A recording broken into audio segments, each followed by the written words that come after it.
Hey, it's Tuesday, May 28th, 2019, and my name is Michael James Ott, and this is the Pro and Con Show. Thanks for joining. Wherever you are, if you're joining live or watching this at some time in the future, I hope the show causes you to kind of think about things in a more honest and fair-minded way. Um, Doing the show because I'm trying to help me and the rest of us figure out how to get the bias out of the information that we receive in the various streams of news that we can get. And so typically what I do is I look at 5 different websites. Some of them are left-leaning, some of them are right-leaning, and NPR I kind of use as the one in the middle, the non-biased one, if you will. With no further ado, let's go ahead and jump to the news. So I look at NPR, National Public Radio, and their lead story. And like I say, you can follow along on your computers or tablets. There was a teen, and he's planning to do a school shooting. And some of the people around him become aware of this.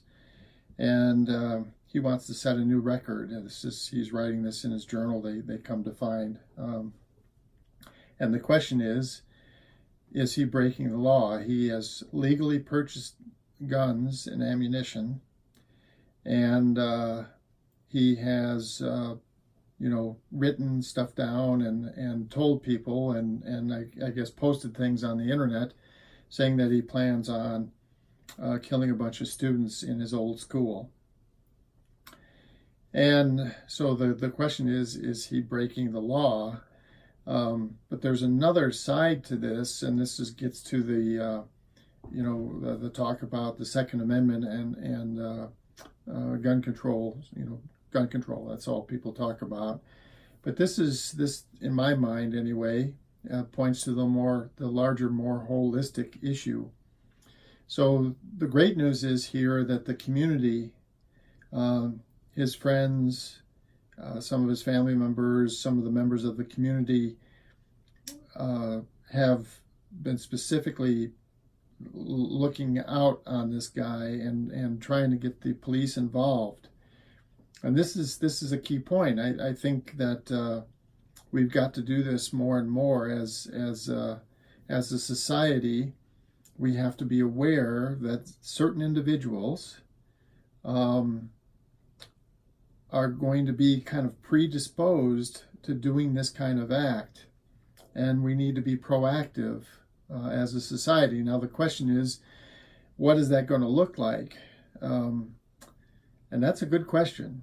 I don't have the answers for that, but for sure, in this age of mass shootings, and especially because this is the psychology around this, for example, this guy says, "Well, I'm going to set a new record for kills." See, this is the video game mentality or copycat, one-upmanship kind of thing. I'm not sure what's driving the behavior totally, but there's obviously a psychological side to this, and this individual I think is a great example of kind of the bigger picture. This whole issue around gun control, or actually just the mass shootings or the gun violence, isn't just the guns. It's more than that. It's the psychology around what drives people to anger, what drives people to try to commit these mass killings, and then what as a society, and it's not just the guns. It's what as a society are we going to do about this? So anyway, that's one of the stories. So we check on that. And then one of the stories on Huffington Post, which is one of the left-leaning ones, talks about there's a relatively new first-time elected Republican, and he just blocked a disaster aid bill. So the Congress is basically out, but there was a kind of a consensus support for this, and there is a rule apparently that you can pass a bill by consensus. If you don't need to have necessarily the full Congress there, you can just, if everyone agrees, yes, let's do this. And so it's gotten through the Senate, and the House of Representatives is trying to get this bill passed while they're on break for the Memorial Day holiday. And so unfortunately for the people that would get help from this disaster relief funding, this one fellow, his name is Thomas Massie from Kentucky. He objected to the legislation's passage during the voice vote, like I say, during the Memorial Day hiatus, and so he's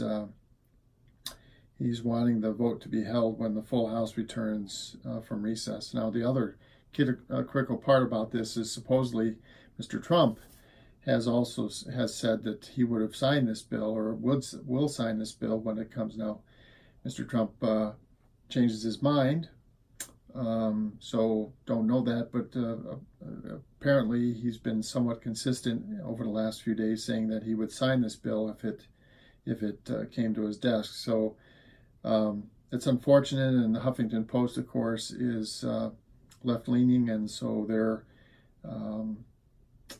kind of focusing on this particular story because it's a Republican that's blocking what is otherwise kind of this bipartisan thing now. And that's, again, I'm going to mention this over and over and over again, because of the political things, we often don't get actions by our representatives that are in our best interest, my best interest, your best interest. They are in the best interest of the person, because he's trying to get elected or reelected, or trying to advance his political career.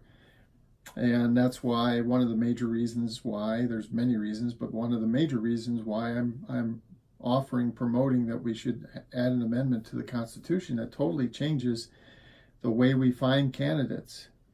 It's basically like a jury system. So there's random call-ups into the system, and then just like in the court, only this time in a system online that people can view, these potential candidates are vetted, okay, and then they will bubble up. They'll be, some of them will be clearly better candidates to represent us in the various offices than others, and those would go on to preliminary and final elections, and just get rid of all the attack ads and all the billions of dollars that are spent every year on elections, and all of the perversities of our current election system, which I just don't see. I don't see how it benefits us whatsoever. So anyway, so that's another one of the top news items at the moment, is this disaster relief bill. I think it's roughly just under $20 billion in spending is being held up because there's a single Republican that says, no, I want the full vote later. Another thing that's happened today is one of the many abortion laws that are probably going to come up through the Supreme Court over the next months had a decision by the Supreme Court today, and the both CNN and Fox News have similar headlines saying that some of the justices on the court are clearly drawing their battle lines, or having strong words on the opposite sides of the opinion. So the more conservative view versus the more liberal view, and they're saying, okay, this is let's see here, I'll show you the title here. So Fox News has Supreme Clash, Ginsburg and Thomas trade tough words. and because they write these opinions when there is a court opinion, the individual justices can add their own opinions to it to explain their positions on this. And I won't go into details on it other than to say that it was an Indiana law, and one part of it was that fetuses would have to be treated like humans and buried with the respective human remains, kind of thing. And what the court said was that Supreme Court had already ruled that human remains had to be buried respectfully, and so this was just another part of it. So they're basically saying that fetuses are human remains. Let's see here. Oh, and then so that's the last thing we got.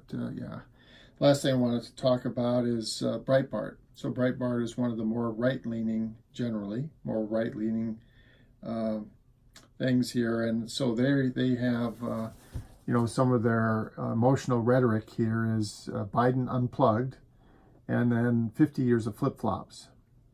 Okay, so these are words chosen to intentionally to try to elicit emotion, and the truth is that in a 50-year period, you're going to find that just about anybody has changed their opinions on things over a 50-year period. I know I'm 57 years old. I definitely have changed my opinions on certain things over those years. You get older, you learn more, and sometimes that means that you change your opinion on things. Mr.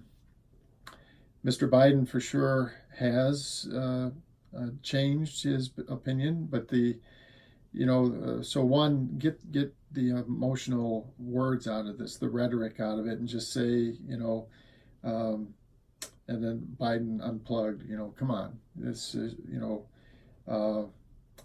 the title, the headline could be something like Democratic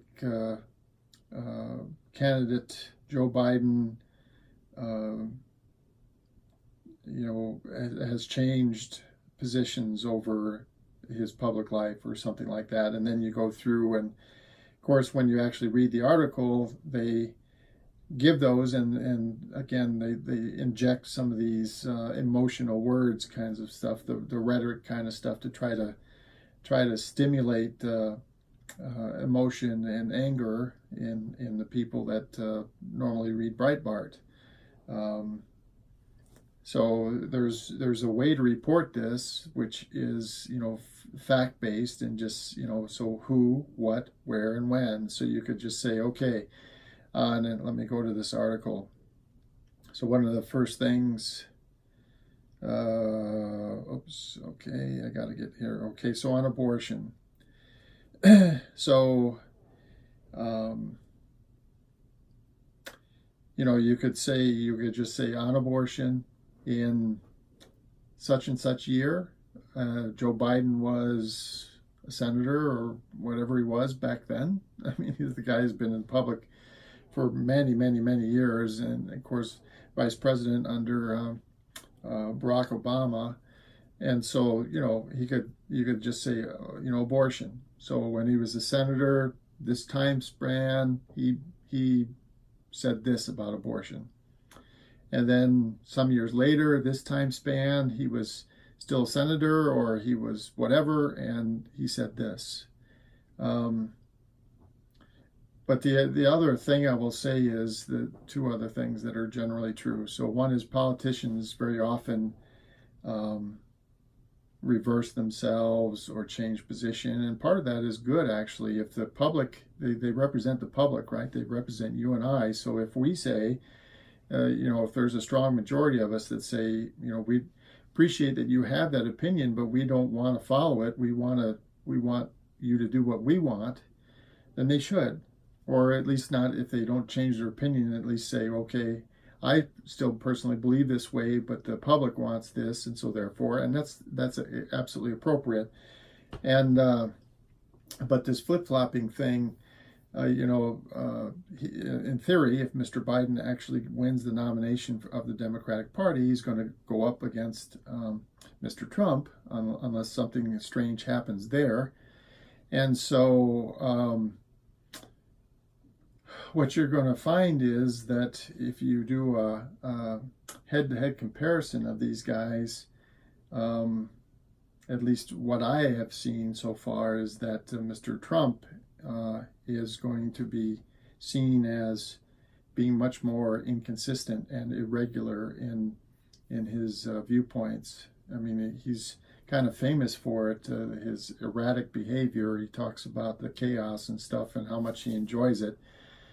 And yeah, so he kind of flips, at least publicly, what I've seen as I watch the videos of his performances at campaign rallies and so on. Is, I mean, he can flip positions in a matter of minutes sometimes. So I don't know. But anyway, that's the main thing just be aware of, is that Breitbart in this particular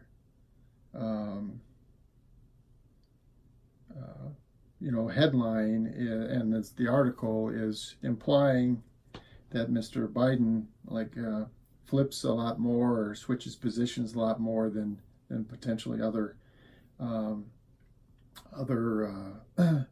candidates, and that could be true. But then also they could also directly compare him against Mr. Trump, and look at their positions and how they've changed them. And again, just not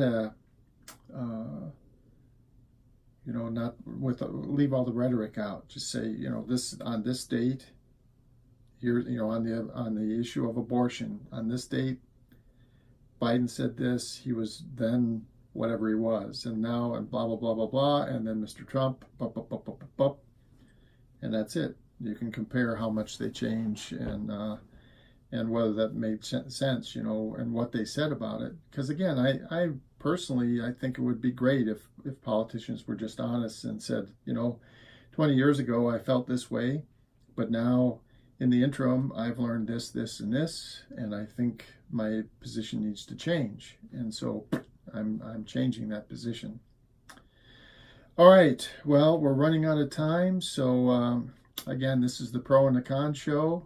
I hope, as I intend here, that this is causing you to think about the issues that we face as people, as individuals, as communities, as a species, the pro and the con, the good and the bad, the for and against, and that is going to help you formulate better opinions, better strategies, better ideas for both policy and laws going forward. And I would hope then that instead of standing on both sides of the street and throwing stones at each other, we could walk to the center of the street and say, okay, we need to talk, and let's talk. Let's listen to each other and talk through this and understand the pro and the con, the good and the bad, the for and against. Well, for Tuesday, May 28th, again, Michael James Ott, and hope you join me again tomorrow. Bye for now.